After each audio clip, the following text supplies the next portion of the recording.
If your idea of heaven on earth is spending time up north, or you've been dreaming of having a cabin getaway, you're in the right place. This is Cabin Connections in northwestern Wisconsin, where we have hundreds of lakes and rivers, thousands of acres of wooded land, and are just a couple of hours from the Twin Cities. This is Cabin Land. I'm Wanda Bolden, and I've been helping people buy and sell real estate in northwestern Wisconsin for over 25 years. This channel is about helping people get connected and stay connected to our beautiful lakes and recreation area. So, you've decided the time has come. It's time to find the perfect cabin. Well, before you jump in with both feet, let's take a step back and talk about finding the right location for you. And then be sure to stick around until the end, because I'll have more information about how you can continue your journey in finding the perfect cabin. Let's get started. We are in northwestern Wisconsin. Northwestern Wisconsin is full of recreational opportunities that are available year-round and centered around the water and the woods. All of the water is flowing toward the St. Croix River, which forms the border between Minnesota and Wisconsin. Our lakes here are mostly seepage lakes with sandy bottom and clear water, and they vary in size. Our land is both wooded and open, with both upland and lowland, and we have hardwoods and pines. So, knowing all that, where do you start? Well, I like to ask my clients a few questions before we go on our journey to help find them the perfect location. I always wonder how people find this area, what makes them pick up the phone or send an email message asking about help to find a perfect cabin. And so my first question for people is, have you been here before? And that tells me a lot about, what their background experience might be with what we have here. Related to that is, do you have friends and family here?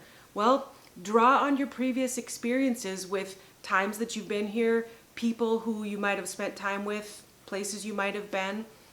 If you haven't been here, I encourage you to jump in the car and come experience the environment. It's really difficult to tell what lies beyond the curtain of woods as you drive around on the roads. So bring an ATV, bring a boat, rent a boat.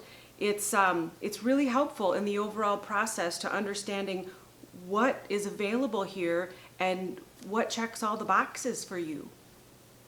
Also related to that question, do you have friends and family here, is, do you want to be close to them? It's one thing to be introduced to the area by people and decide that you would like to spend your time in this area, but it's another, do you want to be close to them, or would you like some distance so that you can have your own experience? So think about that when you're thinking about location and proximity to the people you might know.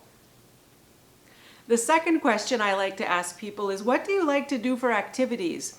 And a common response is, well, I'd like to spend some time having fun on the water, boating, fishing, swimming, and that requires a little bit deeper dive and some questions after I get that first response.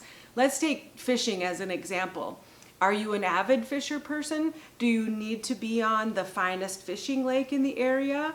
Or do you just plan to wet a line a couple of times a summer and catch some fish with your grandchildren? Or boating. Do you own a boat? How big is your boat? That tells me a lot about what you're expecting as well. Another activity that's a common response is, I'd like to do some hunting. Well, that can take us a couple of different directions. Maybe you'd like to be near our thousands of acres of public land to give you quick access for the kind of hunting that you'd like to do. Or maybe you're someone who would like to have your own private hunting parcel. Then we'd want to focus on something that's large enough to do the kind of hunting that's on your wish list. Are you into fitness? Fitness people, raise your hands. If you're someone who envisions being able to go out your driveway for a run or a walk or go for a bike ride in the surrounds where your property is, that's something that you'll want to bear in mind as you're looking at locations as well. For instance, if you find the perfect cabin on the perfect lake, but it backs up to a really busy highway, that will impact the kind of activities you'll be able to do from your property, and you may have to trailer to a place or drive to a place that allows you to do the kind of fitness activities you're looking for. So that's going to be important to you, and keep that in mind as you're looking. Does the idea of trail riding make you excited? And that could be summer trail riding, winter trail riding. If that's something that's on your wish list, make sure you get well versed with where the trails are and how close that is to a property that you might be looking at. That will impact your experience as well. If you're able to jump onto the trails directly from your property, you're going to have a much happier experience.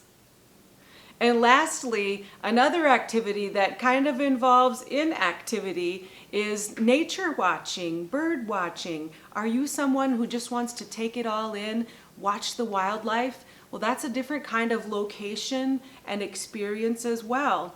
And that is connected to privacy level, noise level. Those are all things that will be a part of your decision making when you're looking for the perfect location. Number 3, do you need special services? Well, now you're asking yourself, what do you mean by special services? Of course I'd like special services. We'd all like special services. Well, what I mean is, do you need to be near a place like a medical facility? Do you need special medical services here and there? Do you have a fur baby in the family that needs to be near a veterinarian? That's one example. Another example is maybe you need your morning coffee from a coffee shop, or are you someone who needs to shop for fresh produce daily because you plan to be cooking up a storm at the cabin? Those kinds of special services might have a bearing on the location that you choose for your cabin. Question number 4, what is your ideal surrounds? You probably have a vision of what that looks like. Maybe you've been dreaming of driving down a long lane that's lined with trees and ending up in a heavily forested location with a tree canopy that's as large as life. Or conversely, you may have been dreaming of an open vista view of something beautiful. Both are great, but you know what you're looking for. Also connected to that is privacy. Now, privacy can be defined differently from one person to the next. You may have toleration of having neighbors next door, being able to see neighbors, but your idea of privacy might also be not seeing a single other person in sight. And so those two things will factor into what your ideal surrounds is. Also connected to this is the next question. Number 5 is linked to that discussion about privacy, and it involves the B word, budget. How much can you afford? Well, oftentimes buyers are ambivalent to share that number, and it's because they just don't know what they can get for their money. If that's you, I encourage you to go online, do some research, and understand what you can get for your money so that you can be clear about what you're willing to spend. If you don't have a clear idea and cabin comes along, you might be living in a sea of indecision and end up with nothing. And I would hate for that to happen for you. After you've done your research online and you can understand what you can get for your money, are you finding that you're disappointed in what you can afford? If that's the case, I encourage you to be creative with how you frame the dream. There are ways of accomplishing this mission that may not break the bank. And I'll give you an example of that. I was working with a family who had a list of criteria to the moon. They wanted to be on a quality recreation lake. They wanted a cabin that was in great condition, and they wanted privacy. And it just wasn't going to happen for the budget that they had set for themselves. And so we ended up finding a property that gave them access to a quality lake. The cabin was in great condition, but they just had to drive an ATV down a path to get to a shared dock. Fast forward several years, they have sold that cabin and purchased a year-round home on that very same lake, and now they live here. Isn't this fun? Now that we've talked about finding the right location, you'll want to watch the next video in this series about how to find the right cabin. I'll put a link in the description box so that you can go there next. Thanks for watching, and be sure to hit the subscribe button if you like this kind of content. And if you want to find me on Facebook, Instagram, or learn more on my blog, I'll put links below for those so that you can find those as well. Let's stay connected. I'll see you next time.